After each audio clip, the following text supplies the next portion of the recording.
Welcome to Overtime Hockey Talk. My name is Mark Paul. My co-host is Justin Baker. And Justin, we are on the precipice of trade deadline.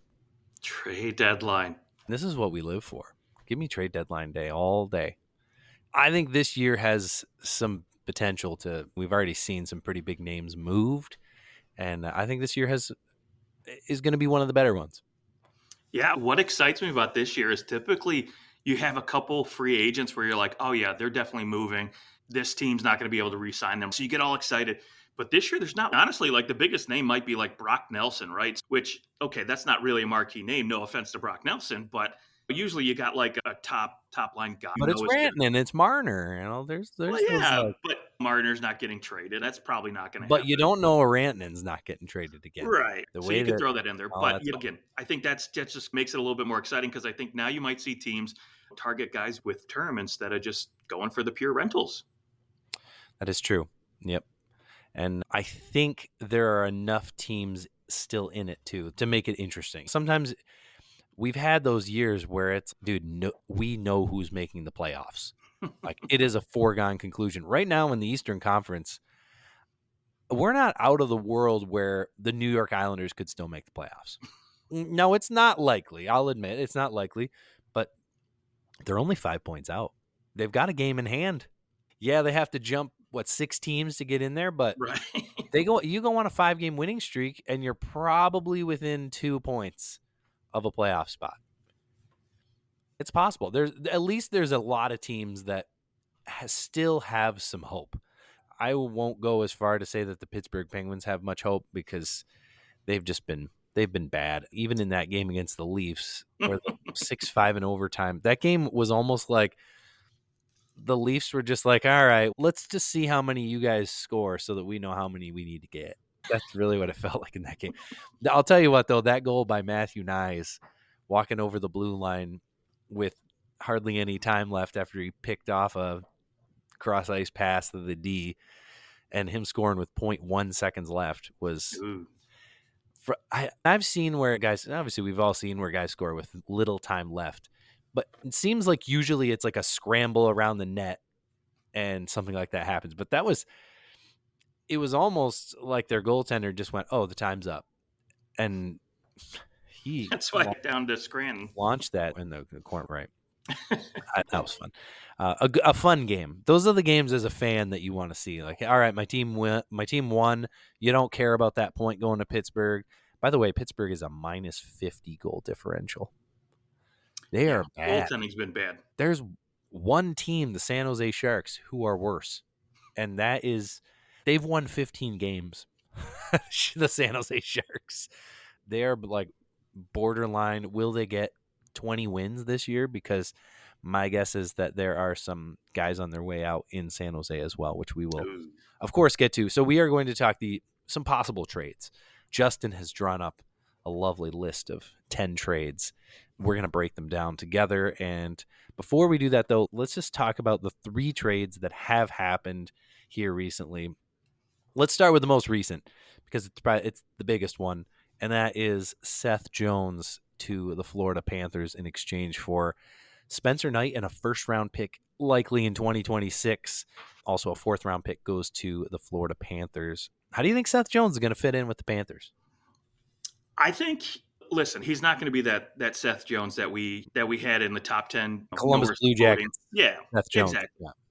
Yeah, you're not going to get that guy. But I think in a number 4, number 3 defensive spot, I think you're going to get a guy who's maybe a little re-energized.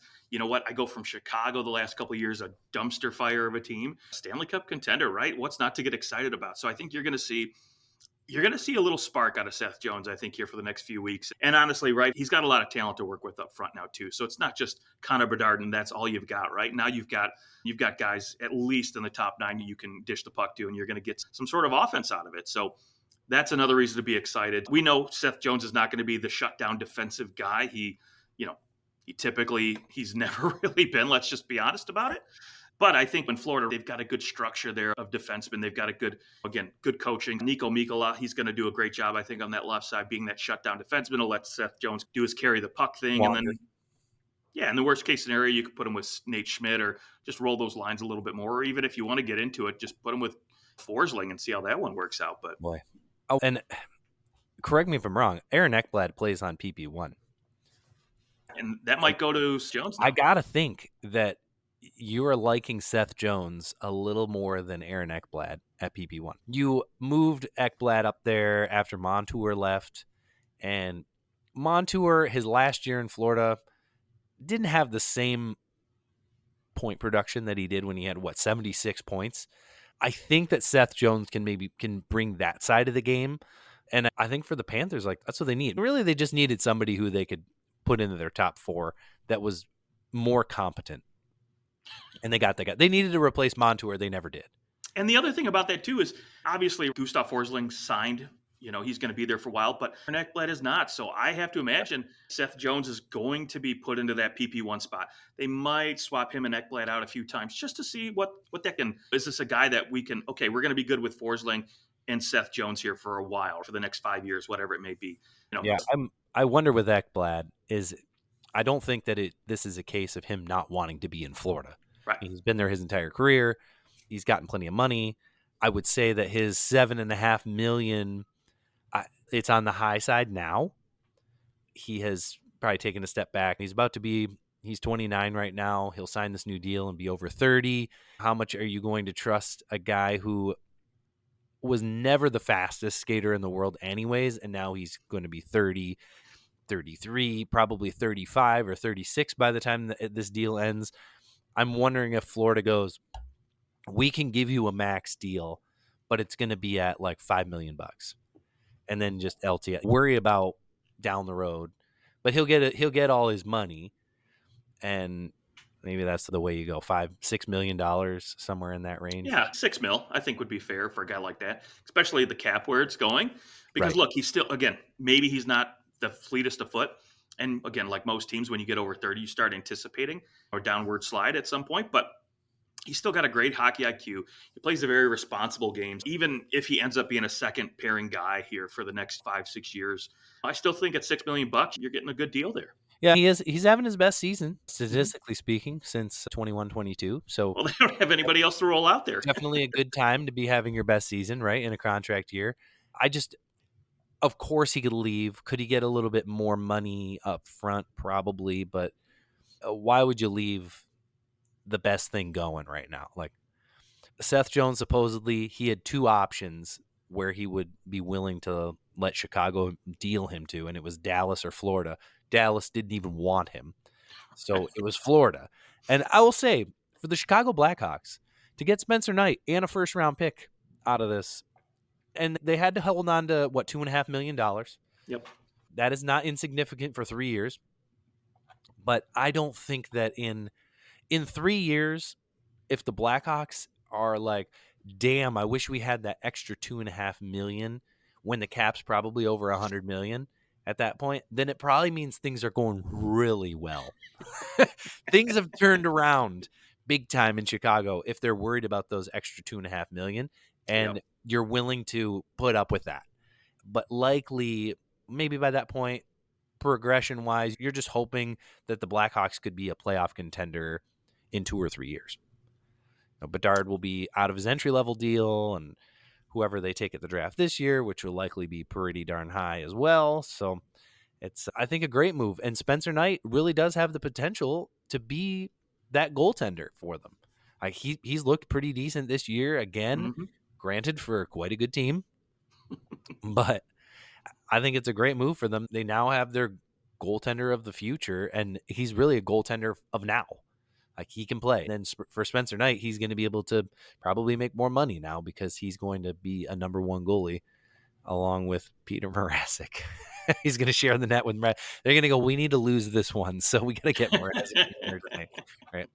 No, the Blackhawks did nicely here, and 2026 first round pick. They have 4 first round picks over the next couple drafts, so they certainly continue to stockpile there. They've done a really nice job at bringing players in and then getting young assets for them when they need to deal them. Like, this has been a very good rebuild for the Blackhawks in the sense that They're not just like the San Jose Sharks. When you look at their roster right now, they've been in a rebuild for several years, and you look at them and you go, okay, who would they deal at the trade deadline? Certainly there are candidates to be dealt. Like there's guys who have expiring deals, but maybe Luke Kunin is a somewhat desirable guy, Nico Sturm, but it's not, they don't have a whole lot where you go, ooh, we got to get that guy off the Sharks.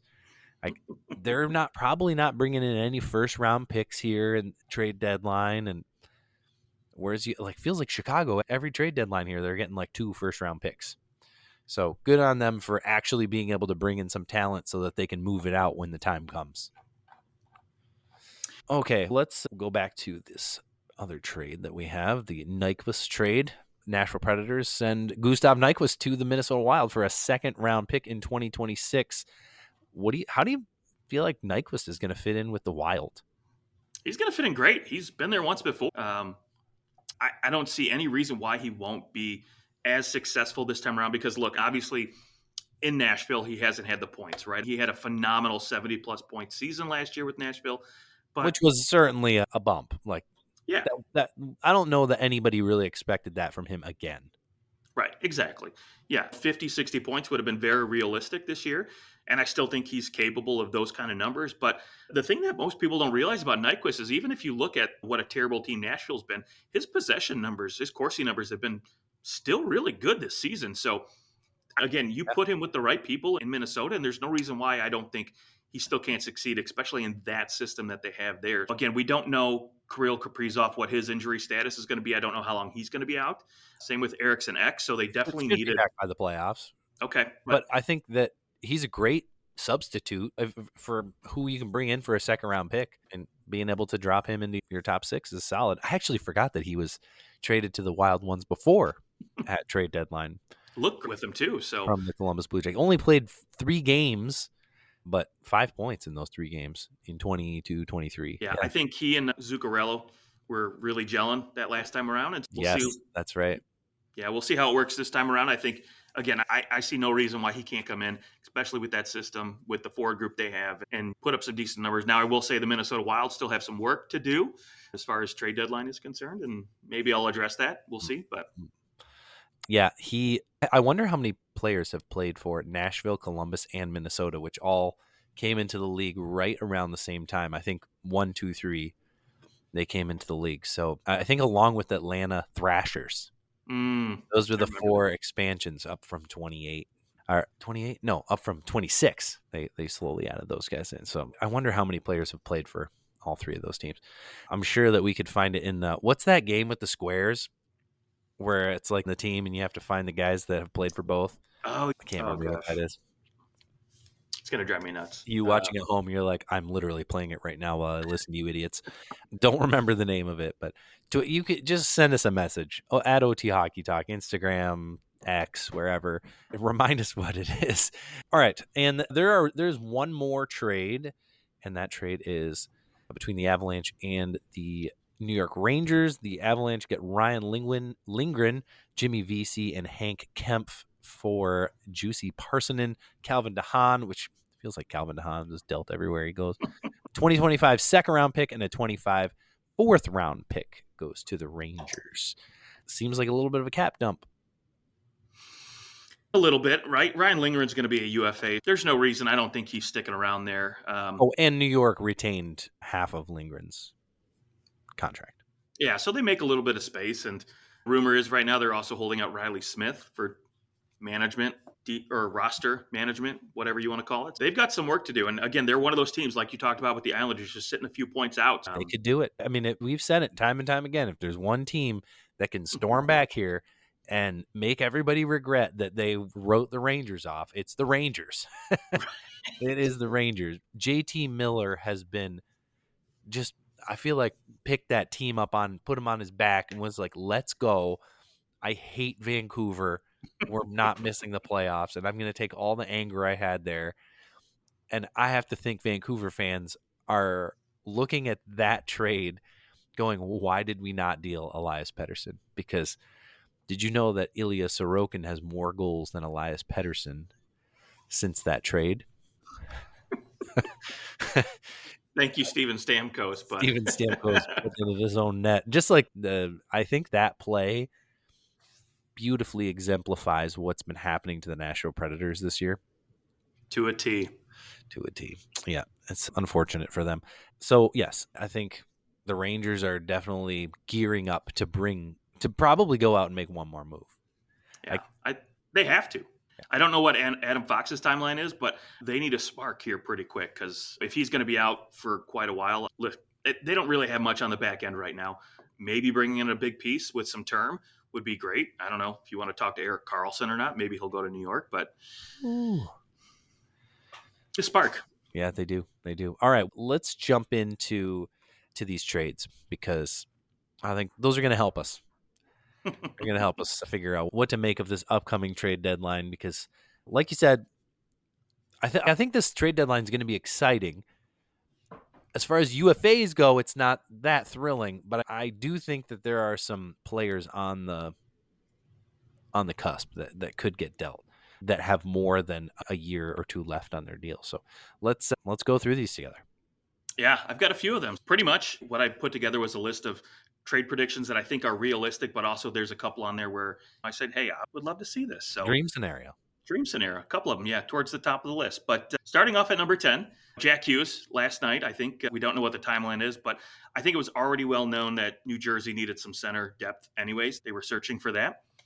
And so I've got New Jersey going to Boston, sending Curtis Lazar and a second rounder for 2025 over for Trent Frederick. That would be a solid move for the New Jersey Devils. Are we assuming now that the Boston Bruins are going to sell it off? Yeah, I think so. At least for their UFAs, I think there's a higher probability that they're just going to say, you know what, even if we get in the playoffs, right, we've got a lot of injuries, right? Hampus Lindholm, Charlie McAvoy. We don't really know what's going on with a lot of these guys. Jeremy Swayman just doesn't have the swagger this year, right? Maybe it's just an opportunity for them to say, hey, let's make an attempt. Let's try to get in. But if we get in, great. If not, whatever, at least we still acquired some assets. We got some futures, and we can reload next year when we have some more cap space.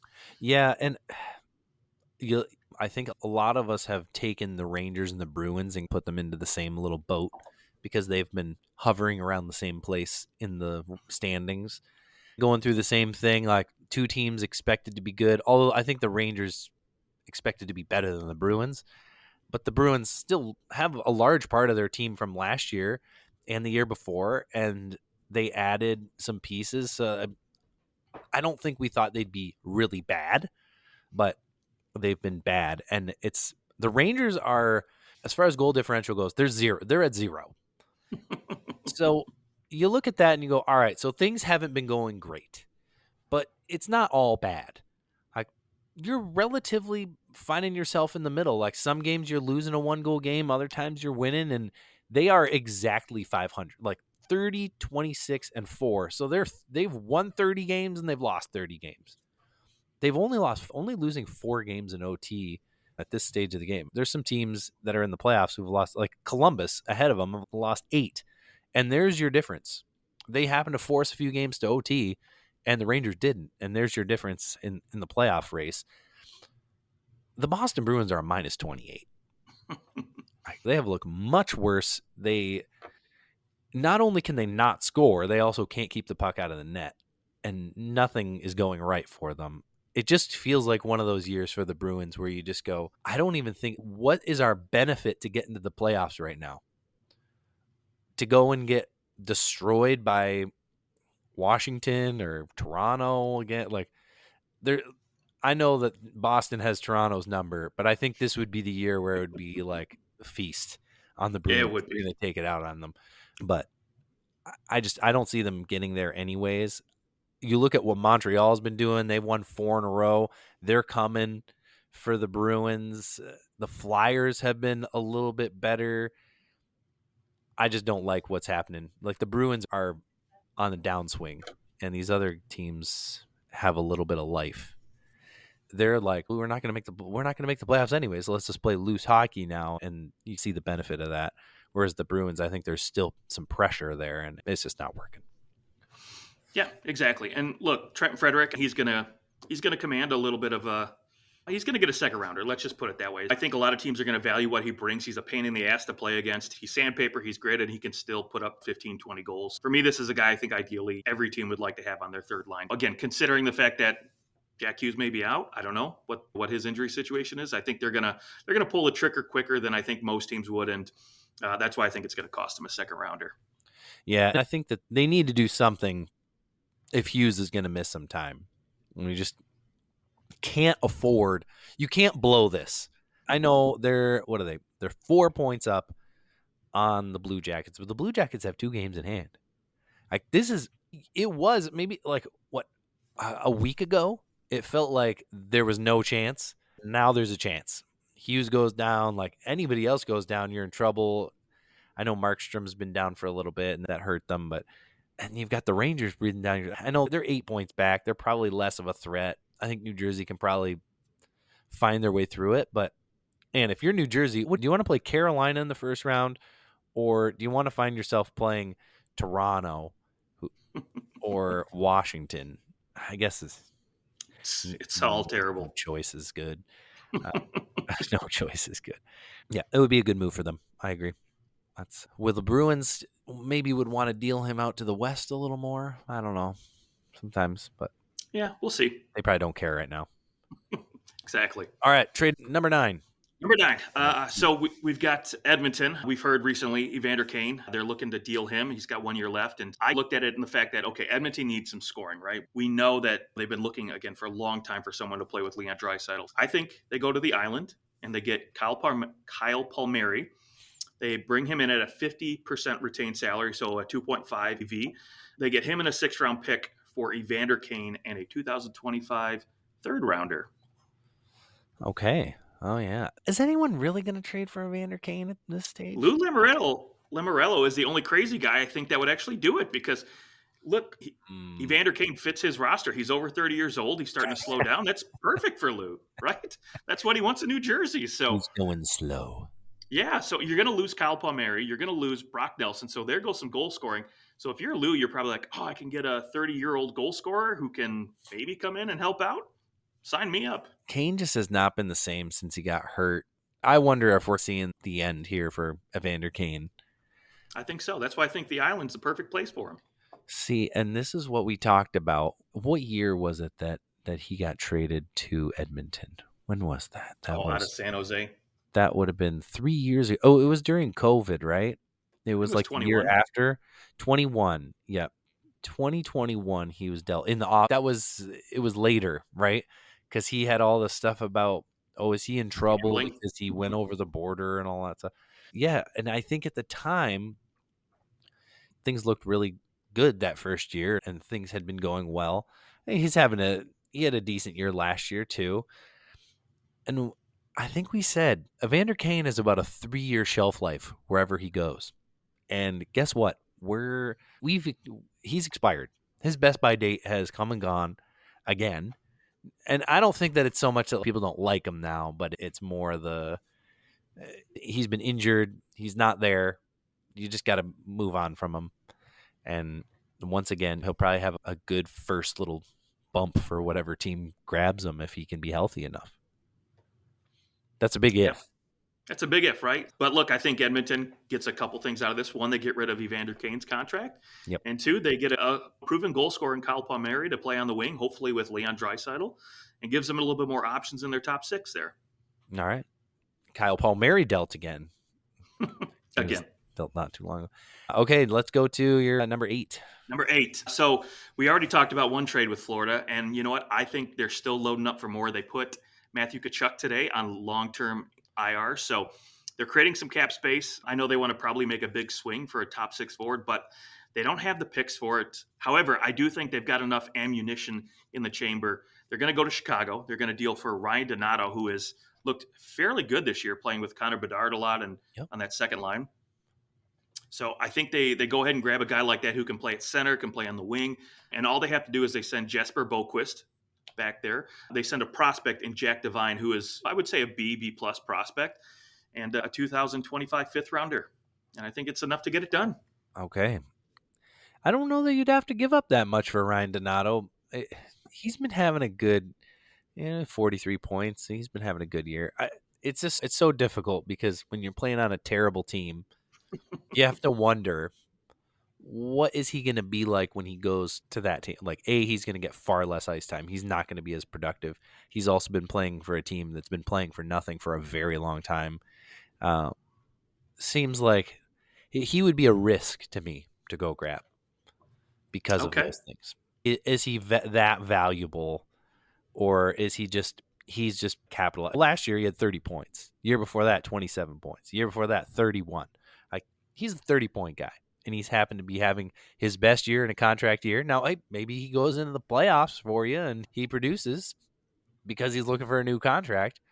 And maybe it's more of a watch out if you're signing this guy in the off season because he is a little bit of a fool's gold kind of vibe. But I think that's more or less probably it too. And you also have to remember too, in Florida, he's got quality guys on the third line to play with if he's slotted where I think in that middle six somewhere. Whether you're on the second line with Sam Bennett or Listerainen on that third line, you've got quality guys. So I think he can still produce a little bit, and he can still play on the PK. He can play on power play too if you want to squeeze him in there too. So he's versatile in all three zones. So I like this grab for Florida. I think it adds a little versatility. And again, there's not. I think they're going to want a big fish, but I don't think they're going to have the pieces. They don't have the picks to get a big fish. okay. Yep. Yeah, they have to do something, but just getting fill in the roster. All right, number 7. Yeah, 7, probably the most coveted UFA center. That is Jake Evans. I think for me, it's the Washington Capitals that end up snagging him. They've been looking for a third line center for quite a while. Lars Eller came back and he just hasn't worked out. So I think they make a move, they make a play to say, hey, we're a contender this year. We're going to go out and get Jake Evans, a guy who is not only going to improve their power play, but going to improve their bottom six. So for me, they're probably going to have to overpay a little bit because there's going to be a lot of teams after Jake Evans. One team we talked about, Minnesota Wild, they could use help on their league leading worst PK. But yeah, they're going to send Montreal a conditional second round pick, which for me is just going to be a first rounder if they make the Eastern Conference Finals. And I think that's enough to get it done. Okay. Yeah. Again, another 30-point guy, right? Like 28 points this year, 28 points last year. He's probably end up with 35, 38 points somewhere in there this year. Been playing nicely for Montreal. Now, if Montreal, right now, what did I say? They're 4 points out of a Mm-hmm. playoff spot. Three points out of a playoff spot. Let's say, what does Montreal plays? Probably my guess is 2 more games before the trade deadline. They play tonight. We are recording this on Monday at about 5:30 p.m. So they're playing Buffalo, which theoretically that should be a pretty easy W the way Buffalo's been playing. And they will, let's see, they play on Thursday. All right, so they play on Thursday against the Edmonton Oilers, who have been slumping as well. So let's say they go out and they win both those games. Detroit loses to Carolina tomorrow night, and they find themselves at that point sitting just 2 points out or 1 point out of the playoffs.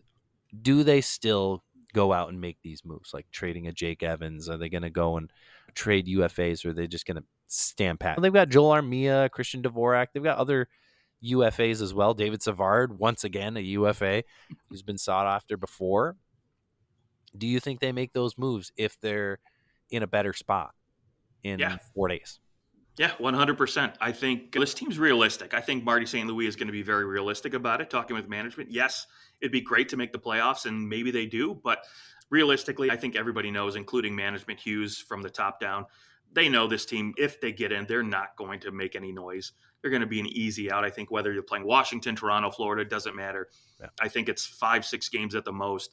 So maybe you get a win, you get lucky. But realistically speaking, this team's better suited outside of the playoffs. And so you're willing to, for your fans too. I think your fans just go, it's fine. Like, we've reserved ourselves to, we're going to miss the playoffs. yeah, Not exactly. And having I think lining half the year, that hurt. yeah, a little bit. And I think expectations leading into this year, they knew they weren't going to make the playoffs, or at least predictions were they weren't getting in. So if they get in, that's a nice treat. But I think realistically, they knew they were going to be in this position to sell off at the deadline. Are they going to sell off everyone? Is Dvorak out? Are they like? Is it just going to be a Jake Evans kind of thing? Is David Savard out? Are we going full blown? Just let's get rid of everybody, or are we just because if you trade Jake Evans, you get a little bit for him. And I don't think Jake Evans is the difference between making the playoffs or not. Things could still go really well. The next guy up in the lineup isn't that much worse. So I don't think that makes a big difference. But if they go lose David Savard and Joel Armia, then we're talking about a more significant dent in the team. Yeah, Jake Evans, I think, is more realistic. Joel Armia, while he'd be great, again, as a third, fourth line guy, penalty killer, at $3.4 million, right? That's hard to move. So you got to eat 50% of that contract. And usually with stuff like that, teams are asking for a little bit more in return to save you some money on the AAV there. So yeah, and they have, just FYI, they're retaining on Petrie and Allen right now from last year's trade deadline. So they have one spot left, yes. Yeah, and David Savard, I think, is the more likely candidate to use up that retainer, right? Just because I think teams covet that right-handed shot. Now, I will say David Savard's game has gone to shit this year. He looks a lot slower, maybe not as highly sought after as he was the last few deadlines, but I do think there's a probability he's going to get moved. If at $1.7 million, you can get a number 6, number 7 right-handed defenseman, yeah, I'll throw you a fourth Who's been to rounder. the Stanley Cup Finals, and yeah. Yep, absolutely. All right, let's go to number 6. All right, number 6, your team, the Toronto Maple Leafs. I know you probably already know this, but they've been pining for a number 3 center. So for me, I thought about this and threw around Jake Evans, Ryan Donato, guys that I thought, again, could go in there. But for me, I think Toronto wants to look at a little bit more. They want a little bit more grit. They want a guy who I think has maybe a little term on him. So I looked at Scott Laughton from the Philadelphia Flyers, who I think brings such an awesome leadership quality to him and a whole lot of other intangibles. Now, they are a little tight up against the cap, so they're going to have to, again, I think this is going to be another one of those 50% retained deals. He'll come in at $1.5 million. And to Philadelphia, they've got to send Nick Robertson and a third rounder to get it done. Nick Robertson for a lot. I don't know. Nick Robertson's been playing decent. I don't know how I'd feel about that. Yeah, but so here's the thing, though. When I thought about that, too, I'm like, okay, could they send another prospect? I do think Philly, in order to make this move, especially for a guy like Scott Laughton, they're going to want somebody who's ready to go, ready to step in and play. And I don't really see much as far as what I would consider expendable assets on that team. So for me, Nick Robertson made the most sense because more than I do that they've been talking about moving him for the last year. He just really is. He was the one who he said, I want out. And he's obviously been patient. He's played all right. He's got 11 goals in 52 games, so he's been all right. Yeah. But to get the number 2, number 3 center out of it, I mean, to me, I would make that move. And he's got term, too, which is why I think it would cost you a roster player like Robertson. Yeah. I think maybe a 1-for-1. I don't know about the third-round pick. I think you could probably hold that off. And it would also depend. Here's the big block for that trade. Could be, how's John Tortorella going to feel about Nick Robertson? I don't know. Does he look at him and say, here's a guy that I can turn into a little Cam Atkinson or something like that? Or are you looking at him going, he's not the kind of guy that I'd want? Especially when you give up Scott Laughton. You're giving up Scott Laughton. You're probably hoping that you can get someone else that could fill a role similar to him, a little tougher. I don't think Nick Robertson's in that. He's smaller. And did you see Scott Laughton and taking his, like, they reenacted The Last Supper? Oh, no. Because I know I'm getting dealt. Right? So he went out with a bunch of teammates and they reenacted the famous painting.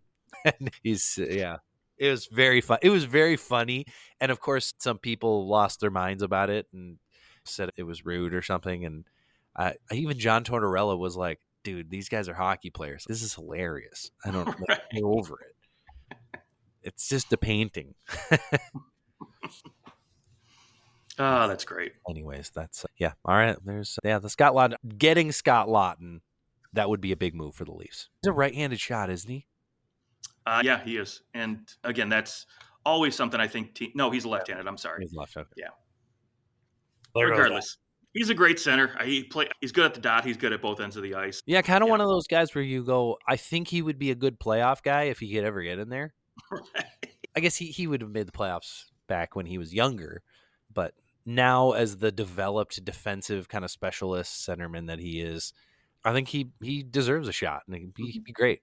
Now he does have term, I got to think that's got to make Philadelphia at least pause. You got to get enough for this guy because he could just come back next year and be fine. Well, he's got one year, right? So I think again, that's why I say Nick Robertson. I think that's why you got to get a guy like that, and because you've looked at what Danny Briere's been doing, he's been loading this team up with younger talent, Sure.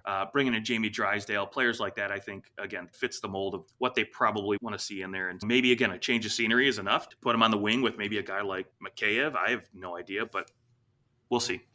All right. All right. Before we move on to number 5, we are going to take a quick timeout here from our newest sponsor, Alpha Progression. Have you ever felt like your off-ice training is stuck in neutral while your game deserves overdrive? What if I told you there's an app that's like having a world-class strength coach in your pocket without the $500 a month price tag?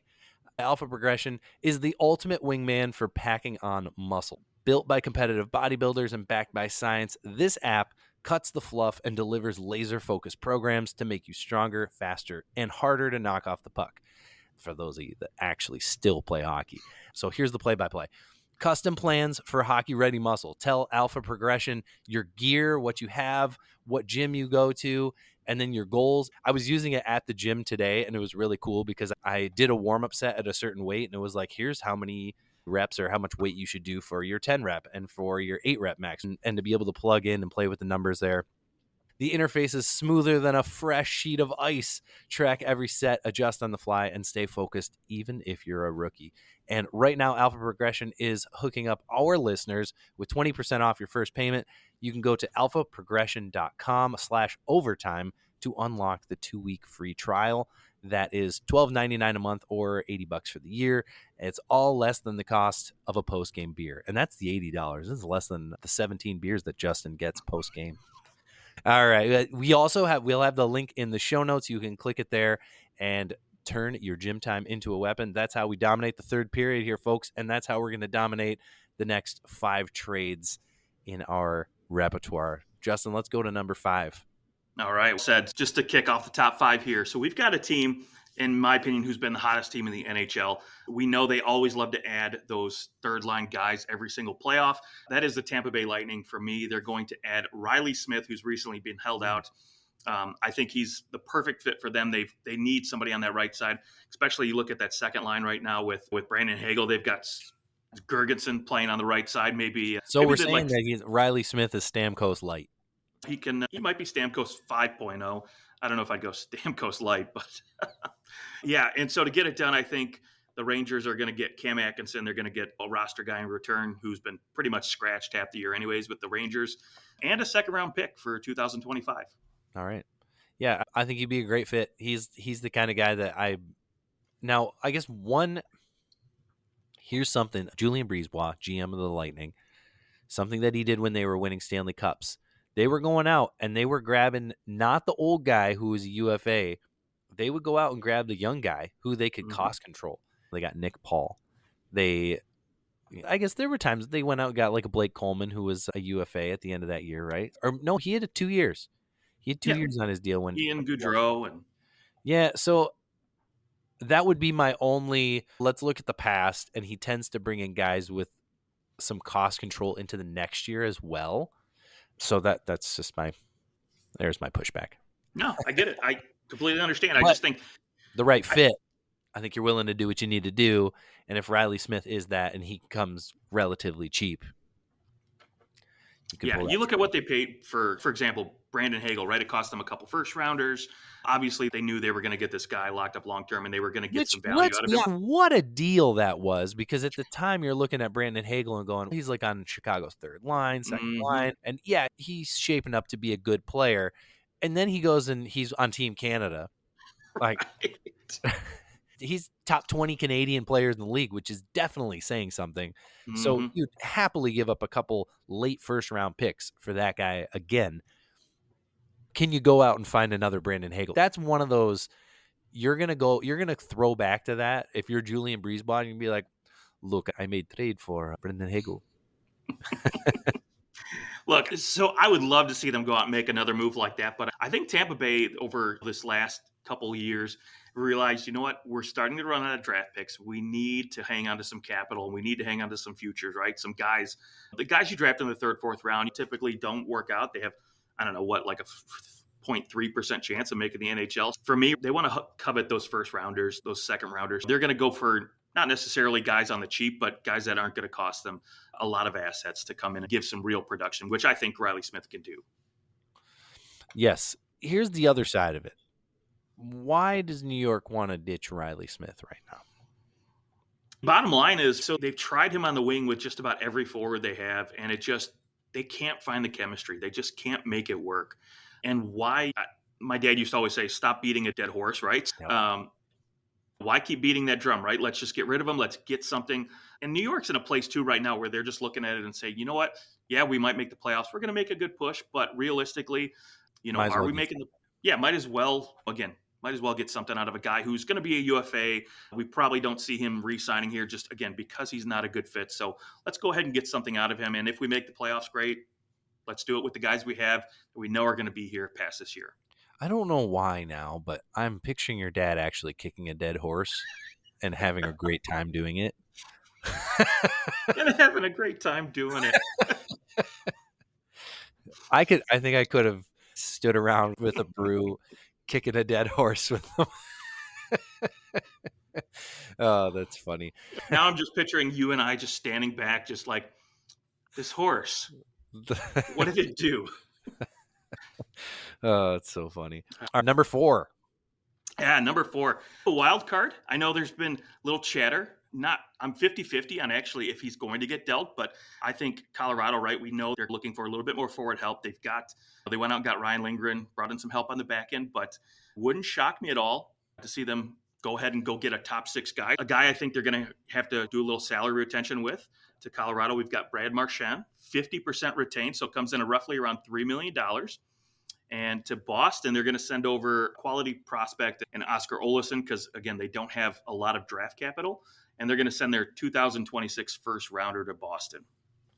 I totally missed who you said they were going to acquire. Oh, Brad Marchand. Oh, Brad. Yeah. I think after watching him with Team Canada and Nathan McKinnon, now they weren't playing on the same line. There wasn't chemistry or anything, but there's familiarity there. And I think, again, Boston's not making the playoffs, realistically speaking. Or if they do, they're not making any waves. Why not say, hey, Brad, listen, waive your clause. We'll send you to a playoff contender here or to a Stanley Cup contender. You can go get a cup if you want. You can come back and sign in the offseason and be a Bruin for the rest of your life. Yeah, he's definitely the guy who could come back. It just is going to depend. Does he want to come back? Does he look at this and go, this isn't going to be this year. This team is on the downswing. I could go somewhere else and I could be happy. Or is it like, nope, I'm going to be back next year. My family's here. I don't want to go anywhere. Just I'll sign an extension in the offseason if you guys still want me. I guess the other side of it is like, how much is Boston looking at this maybe as a chance to change their whole look? You could cash in, like I said, get a first rounder and a prospect for a guy like Brad. Because again, maybe his offensive numbers haven't been there this season, but he's a guy come playoff time. You want on your team. He's gonna grind. He's gonna produce. He's got the Stanley Cup already, right? And again, I think if there's a player to be had in Boston that could get you a nice return, and again, you could just say, hey, come back and we'll re-sign you in the offseason. He's only got an 18 no trade clause, so I can't imagine Colorado's not on that. But with a guy like that, you're just basically going to go say, hey, where do you want to go? Is it Colorado? Cool, because we got a deal. Let's get it done. I did see just now that there are some talks out there that Jake Evans is going to sign an extension. Oh, okay. Just a possibility. Yeah, the Brad Marchand, that's one of those, like, it absolutely could happen. And if we were playing a video game, it would 100% happen. Like right now, that video game is trading him away because he is going to get you something good to help you later. It's a different look. If they trade Marchand, I don't know that he comes back. These guys have a lot of pride. There's very few players that are on the team their whole career, get traded, and just come right back. Talk to me about when that's ever happened. Yeah, no, it really hasn't. Ever happened. Now, there's been times where players get traded at the deadline and then they go back. again, specifically Doug Waite. I feel like he just kept getting dealt and kept going back to Carolina or the Islanders or one of the. But that wasn't where he was originally. So I think it was like, hey, this is where I'm going to live now. So yeah, go ahead and trade me. I'd like to go play in the playoffs, and then I'll just come back home. But this would feel a little different, wouldn't it? Like the team you've been with your whole career, you're now 35 years old, and they deal you. It would have a fun like. I'm used to it. Detroit got Mike Modano, Daniel Alfredsson. They had all these players that spent their whole careers on one team. Right, they did, So, but those guys never went back. Like no, of they course weren't not. going back to their original team. That's what I mean is that yeah, okay, you could trade for him. I don't have a problem trading for him. I'd love if the Leafs traded for Brad Marchand. That would be hilarious if he went to the Leafs. I thought him and Marner actually had some good moments together, but I don't see him going back to Boston after the fact if he gets dealt. I think this would be like, you want to trade me, that's fine, but like at that point, I think I'm gonna go and I'm gonna leave and find some better situation for me to win now. Boston isn't gonna win the Stanley Cup next year. Like things aren't going that direction for them. No, but the thing with so like most of the time when you trade a player of that caliber at the deadline, it's okay, we're going into rebuild mode. It's like time to reset. Same thing, Patrick Kane, right? They just dealt him. It's hey, it's time. We're going to rebuild, right? And that's what they did in Chicago. But here with Boston, I think with the players they have, the Swaymans, the McAvoys, and Lindholms, they've got pieces in place where I think they could come back. Exactly. They've got these guys in place already where I think just a few tweaks to the lineup, maybe you add one or two key pieces. If you can find a way to make that work in the offseason, make a couple deals, you could easily get Boston back into the top three of that division. So that could easily be a situation where he knows, you know what, hey, it's a shitty year for Boston. I'll come back next year and we got a shot. That's true. It's definitely a different vibe than a team that's actually falling apart, of course. I just don't see Boston as a team that will contend next year. Maybe. They're playoff contenders, I think. Playoff contenders, yes. Stanley Cup? I don't think so. They got to find a number one center first, but. Yeah, and they went out, they got Elias Lindholm, and that just, he's got to be with the right guys. Now, he did do a lot better when you consider the Calgary Flames. No, it was his first year that he had an amazing year, 78 points. His first year there. He's probably just past where he's going to be an incredible like 70 he's a number 2 80 point guy, number 2. Yeah. And hasn't found the same type of chemistry with Pastrnak as like not that it's fair to say this, but Bergeron is there. Right. Not his fault. That's the case. But. Okay, let's go to number 3. All right. Pretty much the number one guy on everybody's draft boards, Brock Nelson. I think he ends up in Minnesota, a team that needs help at the center position and needs help at the penalty kill. So I think Brock Nelson can check all those boxes, give you some sandpaper. He's a very useful guy. So I think to the Islanders, again, I think they would want I think they still would like some roster players in return. So I think they go after a guy like maybe Yakov Trenin, who was in Nashville. Colorado has shown some flashes. So I think that's a guy maybe they can try to make work out in the next couple of years. Now that Anthony Duclair looks like he might not work out there and might get dealt. We'll see how that goes. He's scratched again. But I think on top of that, the Minnesota Wild are going to throw in a first rounder and a 2026 fifth rounder as well to make it happen. Okay. Yeah, I don't know that Yakov Trenin is getting dealt with 3 years left on that deal. That's fair. He just signed that deal, right? This is his first year in that deal. Not that I would go to, it would be a smack in the face, but it is like why'd you sign me if you just wanted to deal me?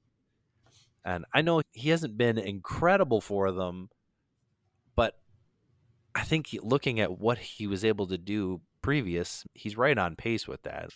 He's an interesting one.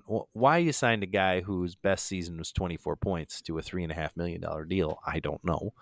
Potential. He had some Corsi numbers that looked nice, but he never looked like anybody to me that could go out and put up a lot of points. But he's certainly somebody who can kill penalties and has a place.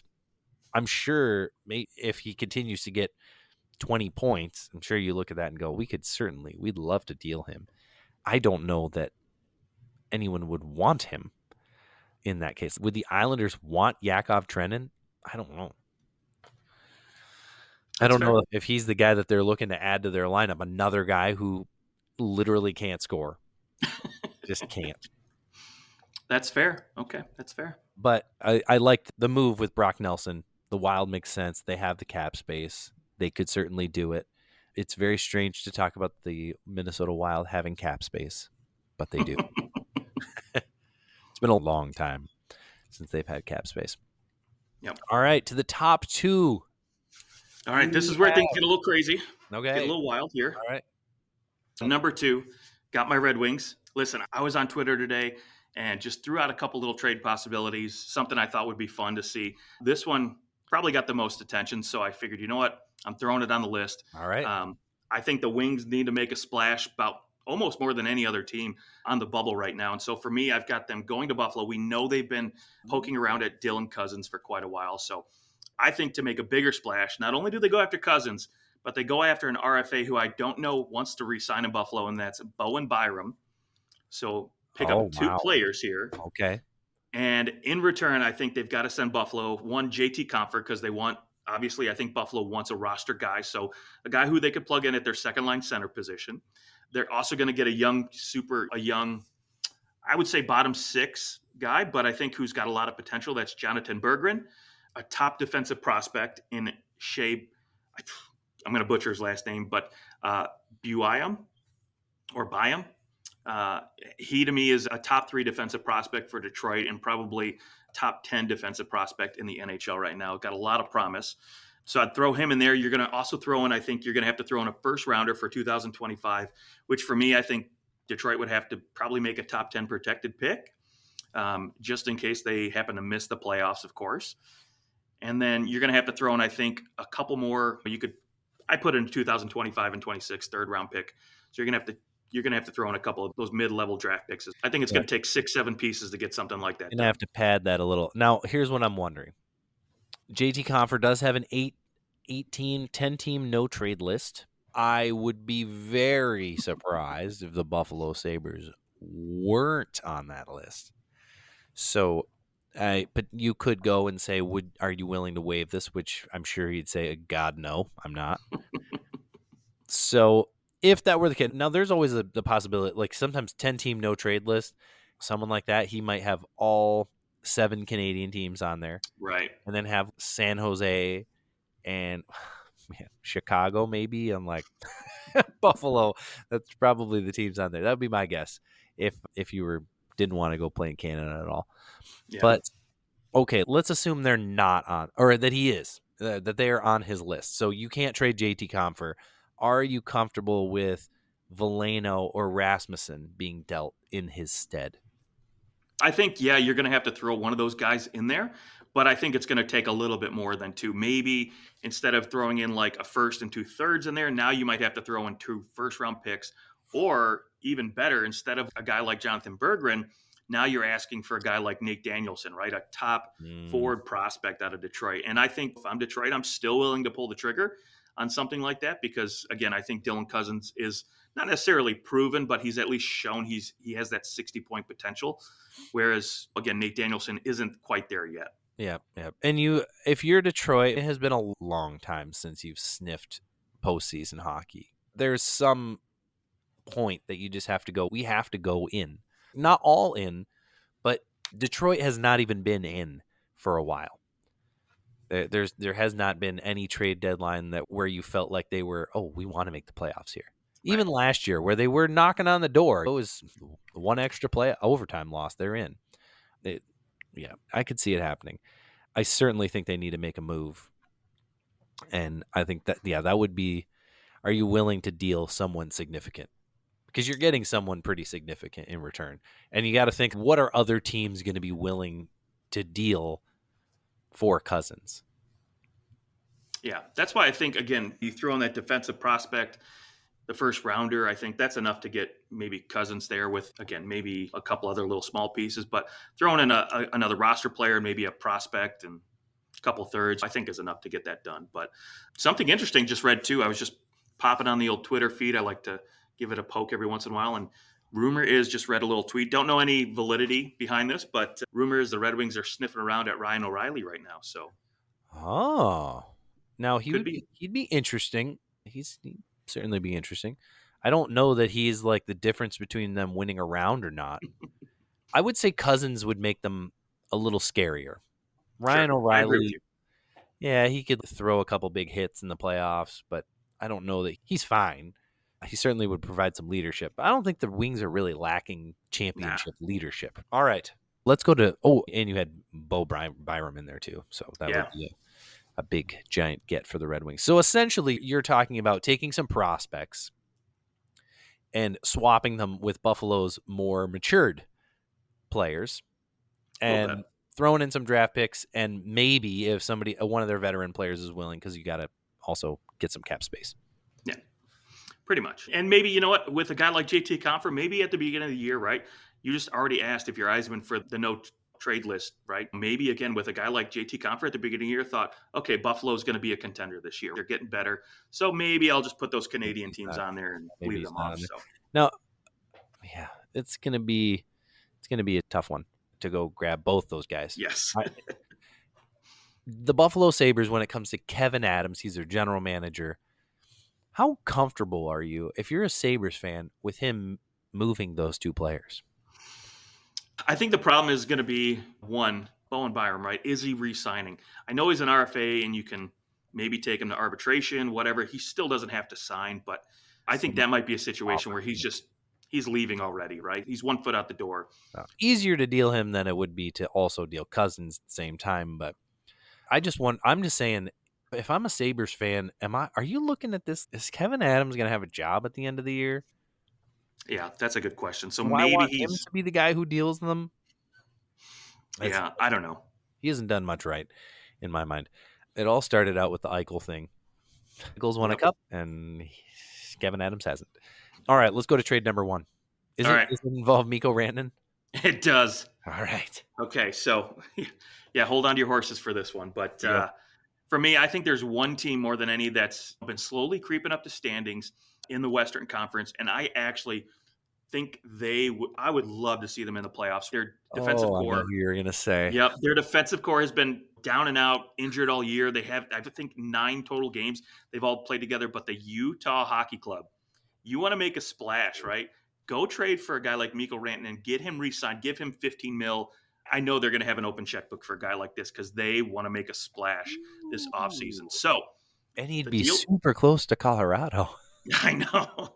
That's why it'd be even more fantastic for me. But to get a move like this done, obviously, I think you've got to start with a guy like, again, probably going to butcher his last name, but Matthias Maselli. Yeah, I think that this guy, again, he's shown potential, 40 points last year. I think obviously having a down year, but he signed to a very team-friendly deal. I think he would be something, again, if Carolina can get a roster player out of this with term on the cheap that they could potentially turn into a quality middle six guy, this would be a good get for them. You got to also think whoever you're trading Rantanen for, you just lost Nyquist. Right. You got to get something sexy in return. So you get this guy, you get a sexy prospect in Sam Lipkin, and then I think you're also going to have to get a couple big draft picks out of this as well. So obviously they're going to have to give up a first rounder, but I also think you're probably going to need a third or second rounder in there that becomes conditional on him re-signing. So whether or not that turns into a second or another first, I think that's also going to have to be part of the package as well. I know you mentioned that there were some dream scenarios. I'd like to hear that was them. Oh, those were the top 2. Yeah. Okay. Yeah, threw those in there. But I got you. Yeah. I didn't know if like Sidney Crosby was going to get dealt to the Toronto. Oh gosh, and help us. That would be something. For me though, Mikko Rantanen is really the funnest one for me because I just picture him playing alongside a guy like Logan Cooley and Clayton Keller, guys that know how to dish the puck and have some skill. That would be fun to watch over the next 6, 7, 8 years, however many they can get him re-signed for. And then, of course, like you mentioned, Colorado right around the corner. If Logan Cooley turns out to be the player we thought he could be, and then maybe Martin Nyquist just fizzles out a little bit, you're like, oh, there's 3 90-plus point players over there in Utah, and that's very true.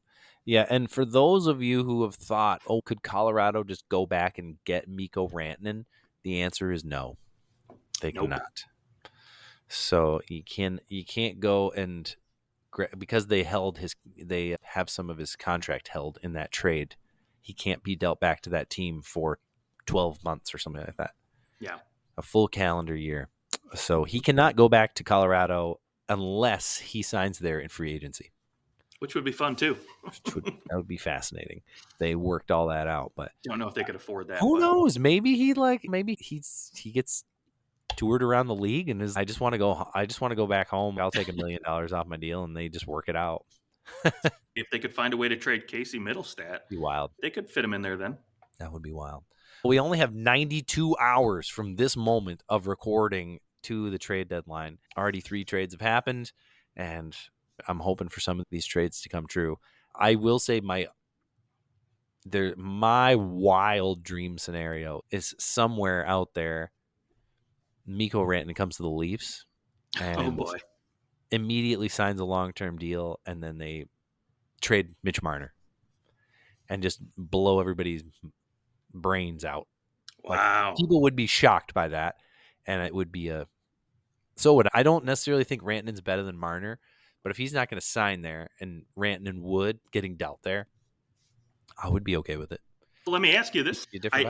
I don't think it's going to happen. Obviously, if again you go to Marner and he's like, nah, I'm going to explore it. He doesn't say I'm not going to sign, but he says, you know what, I want to test free agency and just see what's out there. Yeah. Would you entertain trading Marner for Rantanen 1-for-1 straight up? Yeah. Okay. Yeah, I would. I love it. Yeah, absolutely. Also, it would give the Leafs some cap space. So a lot of cap space. if they were able to go in that direction, yeah. I don't think they're going to trade Marner, and I just think it's purely from a blow it up, like just make everybody go what standpoint. I don't think they're going to trade Marner. They'll go into the playoffs, the same exact team, and we'll see if it can work again. And if they win, people are going to be like, wow, look at their patience. They were so patient. We all knew that they had the capabilities, and here it is. But if they go and they lose in the first 2 rounds, it's going to be like, we all knew that this wasn't a winning combination. We tried to tell you that. Part of me just wants to see them lose for the chaos, but you know what? I still, at my dream scenario for the playoffs, if I'm being honest with you, even though I know it would just be a blowout for the Wings, would be Toronto to take that number 1 spot and the Wings get in that first wild card spot, and then you see those 2 teams play. It would be so fun. First round. It would be so fun. We're buying tickets. We would 100% would buy tickets. Yes, 100%. All right, that is our trade deadline show. You can find us on Instagram and TikTok and X at OT Hockey Talk. Go follow us there. Talk to us about how ridiculous our trades are and what you think your team is going to do at the deadline. We do have some big news. We're not going to officially drop it yet, but we've got some big things happening with Overtime Hockey Talk. So for those of you who have been listening for a long time, we just want to say thank you to you because things are moving up. The show's getting better, and we've got some people behind us, and so we'll share more as things come out. But we are joining a podcast network, and we'll tell you more out about it when it happens. But we just wanted to thank our listeners for sticking around for so long, and yeah, we hope that it's going to allow us to bring you more and even better content as we go forward. More content. I love it. And more of this in high def. More of it. Yes. Yeah. We need to get you something. Yeah. We need to get you something in 1080p. You know, I'm going 4K. 4K. There you go. I want to see all your wrinkles. Here, ready? There you go. You can see all mine. All right. That's our show. We'll talk to you guys soon.